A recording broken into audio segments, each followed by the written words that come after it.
Hello, everyone. Good morning and welcome to Dreamspace Live for Science Week. I'm Amanda I'm Lorraine. and we are delighted to have you joining us. I'm sure you've already kicked off Science Week amazingly well in all your school settings. And we have you for the next hour to walk through our live event, which is about where human curiosity meets artificial intelligence. So, Lorraine, we're going to be looking at what is artificial intelligence, science behind it, and then we're going to flip it and look at artificial intelligence in science. Yeah. So we have a lot to cover. Very excited. Yeah, really looking forward to it. Should be good. Yeah, it should be really good. So we are going to hop straight in. Just one thing is say hello in the Q&A for us. And we do want to see where you're coming from, who's joining us, how many students are there. Let us know. We'll give you a shout out, won't we? We will, yeah. If we So can. please let them know you're here anyway. Yeah, exactly. And we're going to just walk through, basically start off with exactly what we are looking at today. And as always in Dreamspace, we will try to keep this fairly hands-on. So don't worry, we totted up the numbers and we have around 30 minutes of actually activity time for you in your classrooms in the full hour. So we'll be going back and forth between different ideas and then activities for you to complete as well. Get everybody involved anyway. Absolutely. So let's have a look at what we are going to learn today. So, well, first of all, we are going to be looking at understanding artificial intelligence. So what are the fundamentals of this and how does it work? After that, we're actually going to look at something called machine learning, okay? We're going to look at what it is and look at some really, really cool examples. I'm excited for that. Yeah, really good. And that's kind of how we really, AI is up to its game. Yeah, definitely. So that's going to be a really interesting one for everyone. The next thing is we're going to really, because it's Science Week, look at how the development of AI and artificial intelligence impacts science. So we will look at the role of AI in different scientific areas.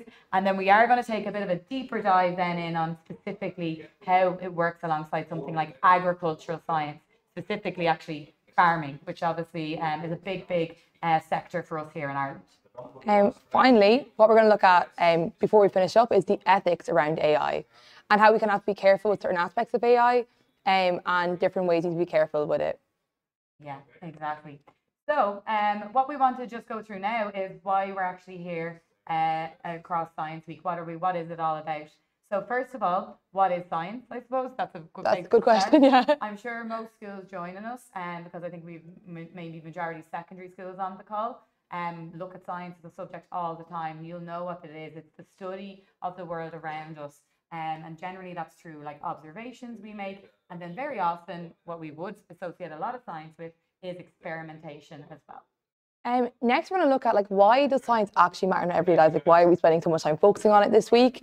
Science is obviously very useful. It allows us to develop new technologies, which can obviously help a lot of people. We can solve real-world practical problems, and it can also help us to make more informed decisions, which I think is really, really important. Yeah, exactly.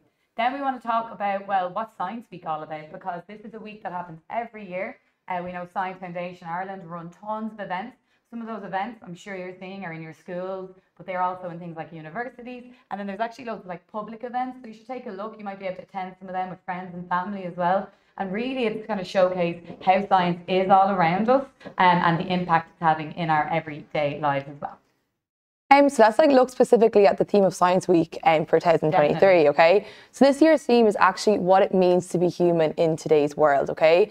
So we've been kind of asked to consider how the decisions we make today will affect people of the future, which I think is obviously a really important thing to bear in mind. And with the live stream today, we're going to be looking at artificial intelligence and the impact on humans and discuss its future in science. Perfect. So as we go throughout today, we do want you to make sure you're letting us know how you're finding Science Week, what you've observed, and obviously take part in the activities that we're going to throw out to you guys as well. And that Q&A area there is really useful. The other thing to flag actually is there's 3 little dots in the corner. So if you do need to click on them, I know we've said this in the Q&A, but just as another little pointer, you can say fit to frame. That might give you a better view of our screen. Yeah, I think so. Sometimes it can be a little bit skewed as well. So, with our little intro done about what we're covering and what Science Week is about, I think we should get going. Get going, yeah, okay. Definitely. All right. So, first of all, we want to talk about, well, what is artificial intelligence? I think it's probably a good place to start. Definitely. So, AI or artificial intelligence is basically how we get technology to our machines to replicate some sort of human intelligences. Sometimes it's like trying to replicate multiple types of human intelligence at once, and then other times it might just be really focused on one form of human intelligence. But it kind of makes sense if you think about the 2 words, artificial Okay, so obviously not human, and then intelligence in terms of how we think. And so when we break down what intelligence is, it's like the way we as humans solve problems creatively, how we think and adapt, and how we learn like people. And when we focus in on the theme of Science Week, Lorraine, which is human, question mark, I mean, what's it mean to be human in today's world? I think we know now that AI and artificial intelligence is really playing a big part in how it works alongside us as Definitely. humans. So that's why we really thought this was a good theme to focus on for Science Week. So ultimately, how does it do these things? Solve problems creatively, think and adapt, and learn like people. Now, we said, Lorraine, when we looked at this, instead of us kind of giving you examples, we'd actually love for your first activity, just get stuck in and dive in and think about it yourselves before we come back and really focus in on how does this stuff work. So we have a little activity, don't we? Yeah, we do. So as Amanda was saying, guys, we kind of thought it'd be good for you guys to have a look at some of the applications of artificial before we move on. So we're going to send a link to the chat there. And what you want you to do is we want you to log into this website with your devices. And you're going to do these two activities here. The first one is going to go to language understanding and test it out. Yeah. And then after that, we're going to look at how do you think this system was built, okay? So I'm going to send a link to the chat now, and you guys can have a go at that there. And I'm going to just quickly hop in and just show you exactly what we mean. So when you go to this link, what you're going to see is the following. You're going to go to this website, which is just a load of different AI demos that we have here in Microsoft. They're just open source. And you can go down here and you can click on language understanding. This is probably the best one. Feel free, obviously, if you have time within the timer we've set, to have a look at other ones. But this one here, language understanding, click try it out. And it's going to bring you in to meet your AI language understanding service. And from this, then you can go from there, have a little play around, and think about those questions that we're going to pop back up on the screen. So just pop it into the chat there. So we're going to give you guys about 4 minutes, maybe to have a look at this and see how you get on. Brilliant. Okay, everyone. So hopefully you got on well there. I know maybe in some classrooms your teacher might have been demoing, and in some classrooms you have a device. Either way, no worries at all. So that specifically was a language understanding system, and it kind of replicates something we're seeing a lot in like smart homes. So when you clicked in, you could see there was a home, and it was basically saying, you know, we're doing something in the study, we're doing something in the kitchen, and you're using language basically that you want the system to understand and respond accordingly. Now, what we wanted you to think about was, well, how am I speaking to or typing into a system and it's reacting and doing things around my home? How does that actually work? What's actually behind it? So Lorraine, let's explain to people what's behind that, but ultimately what's behind all AI that we tend to see. Yeah, so obviously, Amanda, it is Science Week, so I think it would be only fitting that we actually talk about the science behind artificial intelligence, okay? Yeah. So guys, there's actually 3 main components. The first one is data, so we give AI data. Then we have our algorithm, and finally we have machine learning, okay? So Amanda, do you want to explain what each one of these actually is? Yeah, exactly. Yeah, happy to. So I suppose the first one is data. I want everyone to think about that word data. Like, what does that mean? Where do we see it? Well, data is basically just information or facts that we tend to gather. In science, this is happening all the time. It's all around us, isn't it? Yeah, exactly. And like we talked about experimentation and observation. There's an exact example of how you would be collecting data and finding out information. Algorithms then, again, probably a word that people are really familiar with. This is just sets of instructions we use to solve a problem or perform tasks. And often we talk about them in Dreamspace because we do computer science and we code, so we build out instructions, okay? And then the final one is machine learning. So in terms of that, it's basically how is this technology learning from the experience when it's being used? And that could be based on training data or on data that it kind of gathers in itself as well. So a couple of different ways that that can happen. And so ultimately, Lorraine, just to kind of summarize, when we're looking at AI, we have data. So it's been built on lots of information, okay, specific to the system. So in the case of what you just did there in terms of the home, it was specific to that system. The data was all about the house, the different rooms in the house, the different things we wanted to happen. That was the data. The algorithm is the formula working with the data. Like the recipe almost. Exactly, telling the system what to do, okay? And then the machine learning is how it advances and learns over time. And we'll look at a couple of specific examples for that one in a minute that might make more sense. But ultimately, these 3 things combined make that AI really powerful and bring in that more human type of intelligence that we talked about at the start. So it's a lot more versatile. Exactly, yeah, cool. yeah. In terms of then, I suppose, the science of like how people develop this in jobs. Yeah. So like maybe if there's any budding scientists watching today, and there's lots of kind of jobs within science that kind of work with artificial intelligence. So we're talking about our data there. We have data scientists, and they work with that, they analyze it, and they kind of use that to make informed decisions. I think is really cool. Yeah. Next up, we have our algorithms there. It's going to be our software engineers. So they're like writing the code. They're like setting it all up for us, and so we can actually perform these tasks. I think a lot of them study computer science. Yeah. So for anyone who likes coding or computer science or just interested in how tech works, there is a lot of science behind that, and in terms of engineering. So yeah, definitely I think that's a great one. And then finally, for our machine learning, we actually have AI specialists. And then once again, engineers, they're like not as much software engineers, they're more like specialized in terms of machine learning and AI. Yeah, exactly. So let's focus in on this machine learning element, because I think most people understand data. They understand that we gather information. They understand that with that information, we have to like figure things out with our algorithms. But the learning piece is, I suppose, where AI has really stepped up in terms of how advanced it is. So we do want to kind of touch on that and briefly explain it. Now, some of this stuff you might be like, oh my God, there's lots going on. And I know we've a couple of primary schools on the call for this event, which is fine, which is perfect. We're delighted to have you. But just to flag, you might still be a bit like, oh, I don't know, I don't fully get it. And that's okay. New, yeah. It's all new, that's fine. We'll go through it anyway. Do your best to try and get your heads around it. And then for our secondary schools who are on the call, maybe you can be letting us know in the Q&A what you're thinking, and even bring your primary school peers up to speed with your thoughts as well, which I think would be a great way to see it come to fruition. But let's just focus in on machine learning and what that is. So as we said, this is the learning component of AI. So what happens here is normally, let's think about technology for a second. Before we had this part, that's probably the easiest thing to do, Lorraine. So what we would have done previously, for anyone who maybe has coded before, is we write out instructions and the computer program follows them.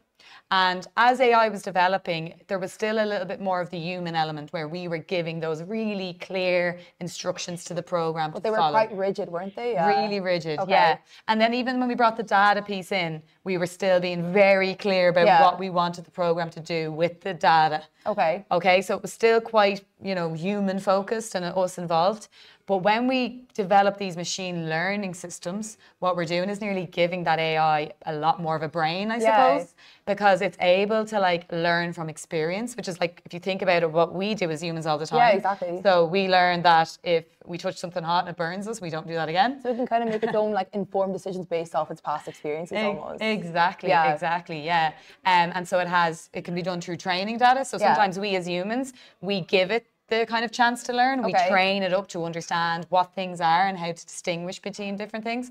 But then other times it can actually start to figure these things out for itself. So I suppose the more we train it, the more accurate and kind of more it can think for itself. Yeah, exactly. Yeah. Or the more it's used, if it kind of is learning for itself, the more it's used, the more it will start to kind of cluster things together and figure things out as well. Yeah. So pretty advanced, as you can tell, all right, and kind of mad to think in some ways that's what technology can do, but that is what it can do now. Now, the thing is, everybody, you're seeing this all the time in everyday life. Yeah, you just don't realise. Yeah. So what we're going to do is, before, again, we tell you where you're seeing this in everyday life, we think we've confidence. We think they can figure this out themselves. Give it a go yourself, I think. Yeah. So what we want you to do is, in pairs, and you're going to have 4 minutes to do this task. I'm going to go full screen content. You are going to read through A, B, C, and D. So after you read A, we want you to think, what technology do I know of that can do this? Okay, it might be a specific name, or it might be an example of a technology. So read A and think to yourself, what technology do I know to do this? Then move on to B, then move on to C, and then move on to D. Teachers, you can let us know actually what your classes are thinking in the classrooms as we go through this. And when you get through that, if you have time, think about how you think they're learning. So how do you think these technologies are learning? Because they all are learning all the time. So we're going to set our 4-minute timer here, everyone. If there's any questions, queries, or anything at all, please let us know in the Q&A, and definitely let us know what you think A, B, C, and D represent in terms of an AI technology. 4-minute timer starting now. Okay, so hopefully we got on well there, folks. Well done. We've seen some answers come into the Q&A, which is brilliant. So what we want you to do is nearly, as we said, this is like a definition of an AI technology and be able to solve, right, what is it? So, Lorraine, number one, this can identify or verify a person by comparing and analysing their facial contours. That's a very advanced sentence, but I think it basically means it can analyse their face. So, thoughts? So actually, Amanda, when I want to open my phone, I actually don't even need to put in my passcode anymore, which is like crazy. So I can just literally hold my phone like up to my face and it just unlocks. But the interesting thing is, like, if my family or my friends would do it, wouldn't open for them because it only recognises my face. So that would be artificial intelligence being like, oh, Lorraine owns this phone, I'll open for her, but I'm not going to open for anybody else. Exactly. So that's like facial recognition. Facial recognition. And I suppose exactly, like the data is obviously your face, like it's been trained on, and I don't know if anyone has seen when you get this trained, but it actually like picks up the different angles and it's all to do with coordinates on a person's face, so it tends to be pretty accurate. Because like I actually have a sister and she looks really, really similar to me, and she's always trying to get into my phone, but she actually can't. Okay, so it's there you go. Quite accurate. There you go. Okay, and I know my computer is the same; it opens based on my face as well. So okay, brilliant. And so the algorithms have to figure that out, but it had to learn. So I know for me as well, in terms of learning, when I have used this for my device, sometimes I wear glasses, and at the start it was like, don't recognize, but it actually kind of trained itself then to know me with my glasses as well. So now it does recognize me. So the more both you use with it, the or more without. accurate it Exactly, it learned over time. Exactly. I'll put you on the hot spot now, okay. Amanda. Okay, so B, this will process the language you speak and provide you with an answer. Okay. What do you think? I think this is something we actually saw at the very start with the language understanding. So it's like as an assistant, so like a voice assistant. I know some people gave specific examples there of like Siri and Alexa and stuff, which is perfect. So yeah, like I can speak to that assistant or that thing, and it will provide me with answers. So sometimes I ask it a question, or sometimes I don't ask it a question, but I say like set a timer. But the mad thing is it uses something called natural language processing. So it can understand how I'm naturally speaking, or that's the aim anyway. Sometimes it might not be right, and that's the thing we have to bear in mind with technology. It's not always right either, as we know, and it can be wrong, but it's trying its best to really understand my language and then respond accordingly. So the data is more conversational, I guess. Exactly. The data there is like all the time. It's been trained on loads of people's language speaking, and written language. The algorithm figures it out. And then I definitely would have noticed the first time I used a voice assistant, it kind of didn't fully understand me. And then maybe my accent. And then when I used it more and more and more though, it like got more accurate because it like started to understand, oh, like that's what that word is, that's what that word is. So it does learn as well. Okay, back to you. This often allows us to connect with others and share, I'll go full screen so everyone can see it again, and share information about ourselves and what we are doing. So unless we opt out, ads appear for us as we use this type of platform. So what do you think? So when I look at this, I think of like social media platforms.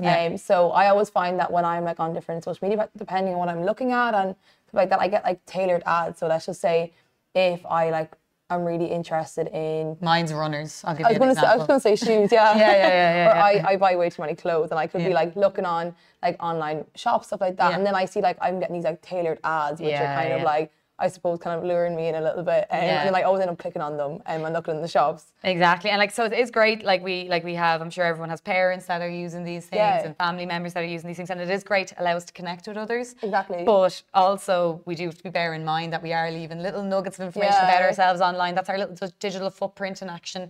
And that can be then kind of used in other ways as well. So it's just to be mindful of. Sometimes it's very useful, but other times people don't even realize that that's happening. Exactly, So just good to educate ourselves about how that's working.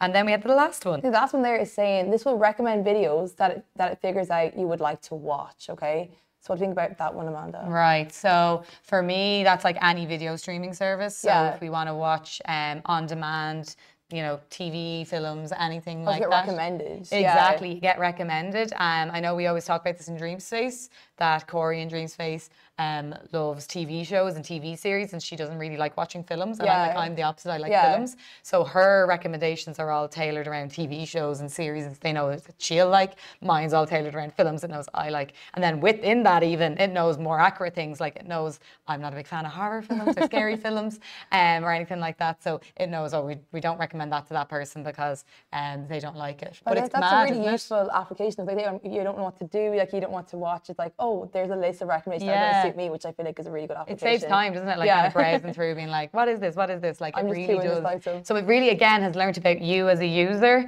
and it's able to figure that out. And so all of these things, guys, are examples of machine learning in action, but ultimately AI in action. How computer programs are figuring things out for themselves, adapting and learning the whole time.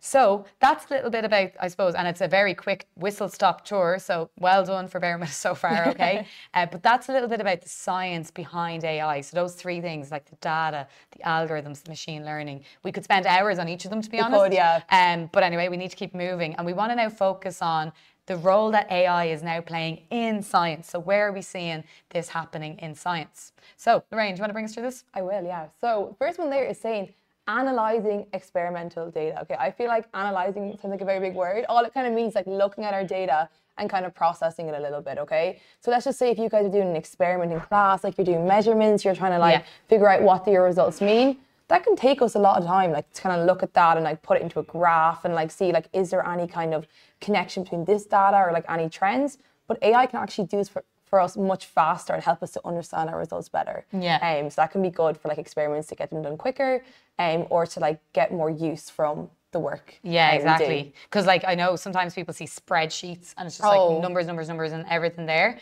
Whereas now we have AI that helps us analyze them really fast. Really fast, and we still need to be like checking and cross-checking things. Yeah. But it has really assisted humans in terms of how they can kind of work through I think it that should be used like a tool, not a replacement, I suppose. Exactly. Yeah. I think it's a great shout.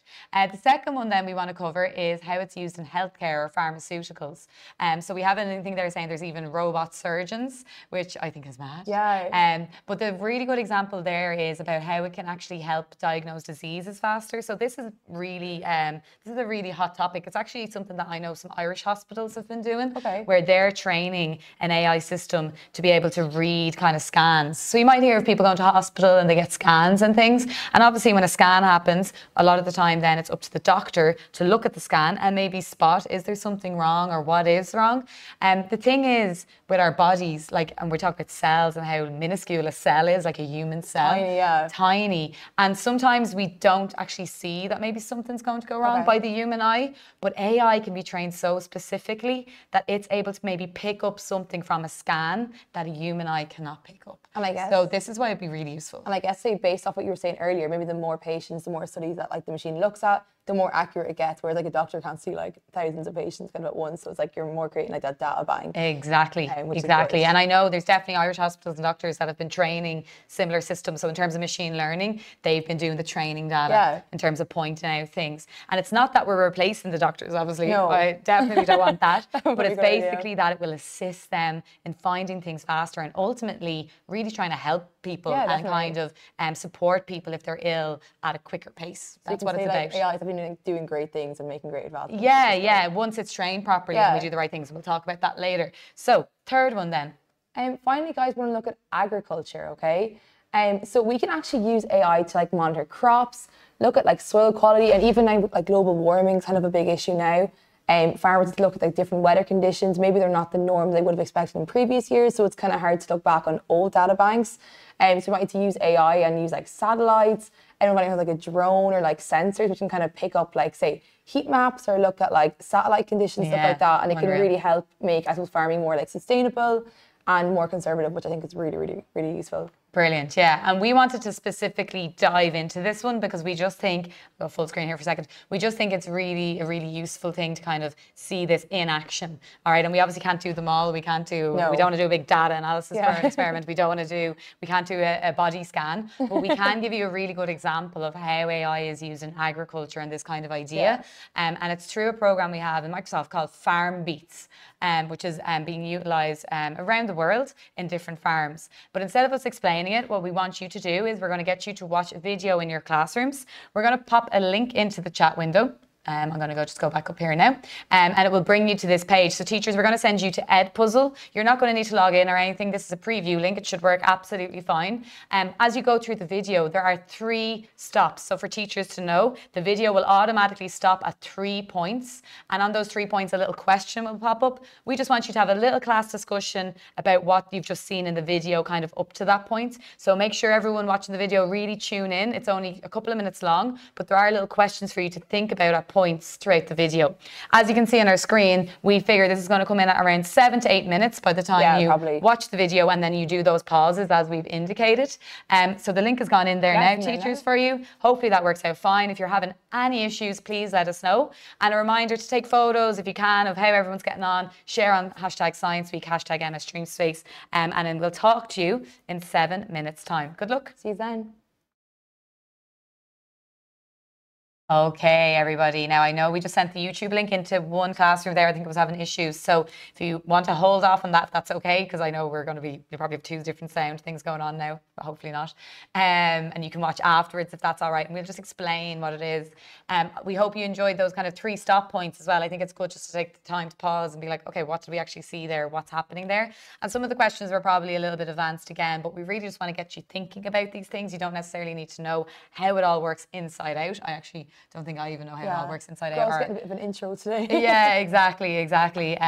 We know a lot, but we might not even know it all. And I'm sure everyone is still learning with this stuff, so it's all good. But what we want to do is actually, I'm going to walk you through how it works, and I'll try explain it in as basic way as possible. I'm going to go full screen content of this, so we're going to just disappear for a second. Bye, guys. But we'll walk you through exactly what you were seeing there. So basically, as you could see in the video, FarmBeats is trying to support farmers, right? And what it's doing, if we go back to that idea of data in terms of information, where is the information coming from to help this AI solution? Well, it's information from sensors in the soil, which is telling the farmer what's the moisture level, what's the temperature, all this type of thing. And it's also information and data that it's getting from imagery and from video that it's taking through its drones. And I'm sure people are really familiar with drones. Like, I'm kind of fascinated with drones. And so it's those 2 things. So we have these sensors in the soil, always gathering and collecting information. And then we have imagery from above, from the drones or the balloons. The balloons are like a cheaper alternative, which obviously is important too, because not everyone can afford these really high-end technologies. It's a lot. And that's basically taking in all this data constantly taking in this information. So what happens then is that information goes to this local computer, and it doesn't have to be super advanced. Once it just has the right things on it and it's just focusing on these things, and it takes in that information. That information then is sent to the cloud. Now, in this example, what's really advanced, and you don't need to worry about it too much, but what's really advanced is that information is going to the cloud, in this example, through what we call TV white space, which they kind of explained.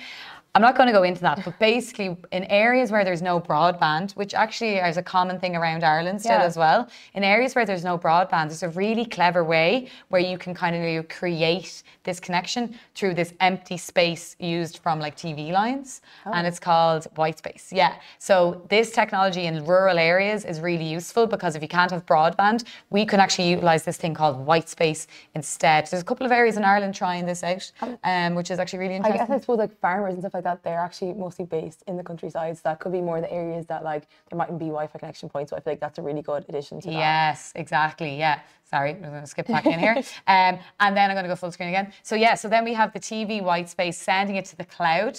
So the cloud is where all this data is stored. And it's in here that we have machine learning taking place. So this is where it's starting to try to make sense and understand and make predictions and decisions based on what it's seeing. And what it does with that information as it learns and as it takes it all in, it creates this heat map.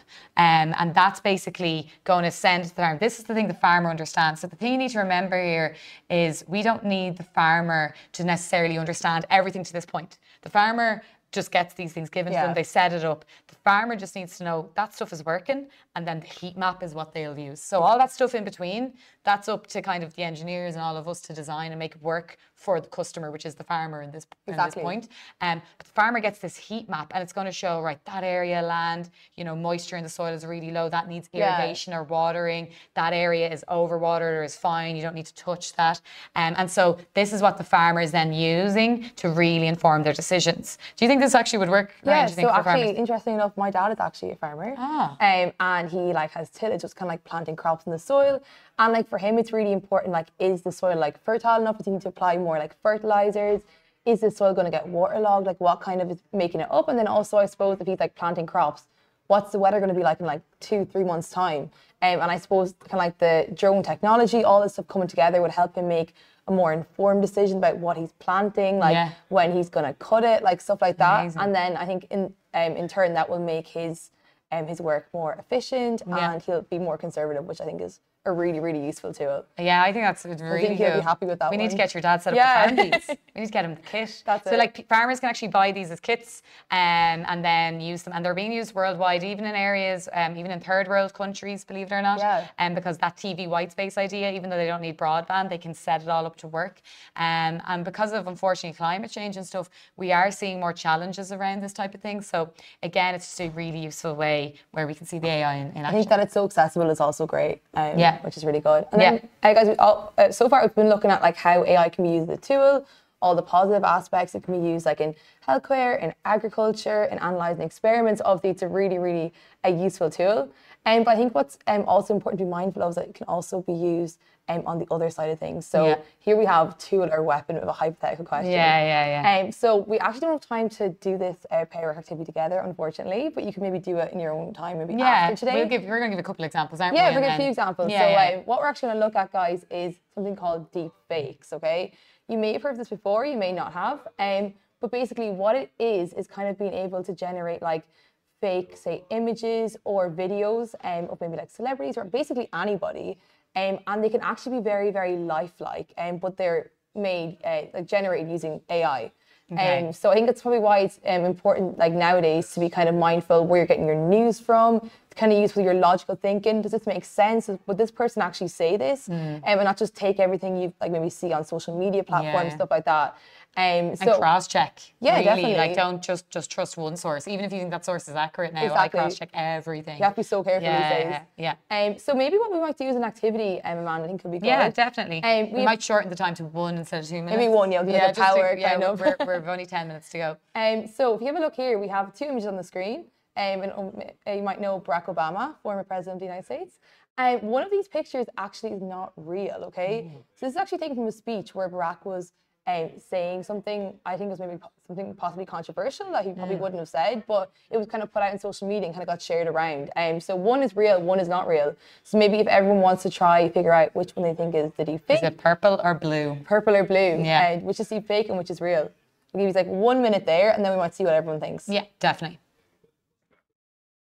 Okay, guys, so we have some answers coming in there in the chat. You want to do a little drum roll and I'll put it up? Drum roll there, what do we think, Amanda? It is actually the purple one is the deep fake, okay? So some of us got it right, some of us maybe weren't mad, too sure. really. Like, let's just go back for a second. It's so lifelike, though. I was kind of struggling with this. And maybe it's hard for people. If people got it wrong, don't be harsh on yourself. No, don't be. It could be, you might really need to go close to the screen. But that's why we need to double check everything, because you really, really could believe But it is very, very lifelike. Yeah, 100%. Should we try one more? I think we'll give one more. Yeah, we do have time for one more. Definitely. So So which is the fake photo of the dog? Similar to Brack, which is the one Yeah, that's exactly. not real. Which is a deep fake. Yeah, exactly. Okay, so Lorraine, thoughts? Which is the fake photo of the dog, not the real one? Okay, well, what do you think? So you see there, guys, the middle one's actually fake. I actually thought the first one. Yeah, it nearly looks like too perfect the way it's like. Yeah, I was like, that dog looks very well groomed. I don't think that's real. But yeah, it's actually the middle one is deep fake.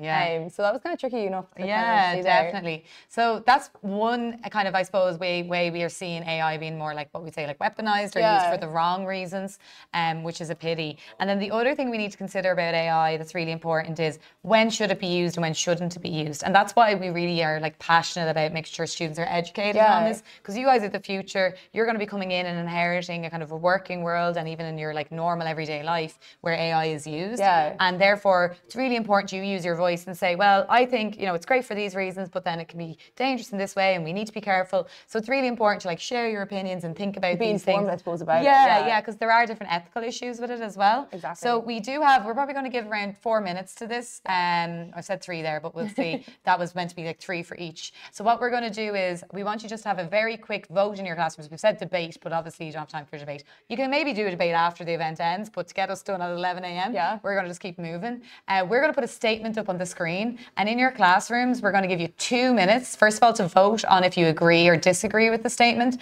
and then maybe a couple of people can share their opinion, why they agree or why they disagree. So we're going to put this statement, the first statement up now.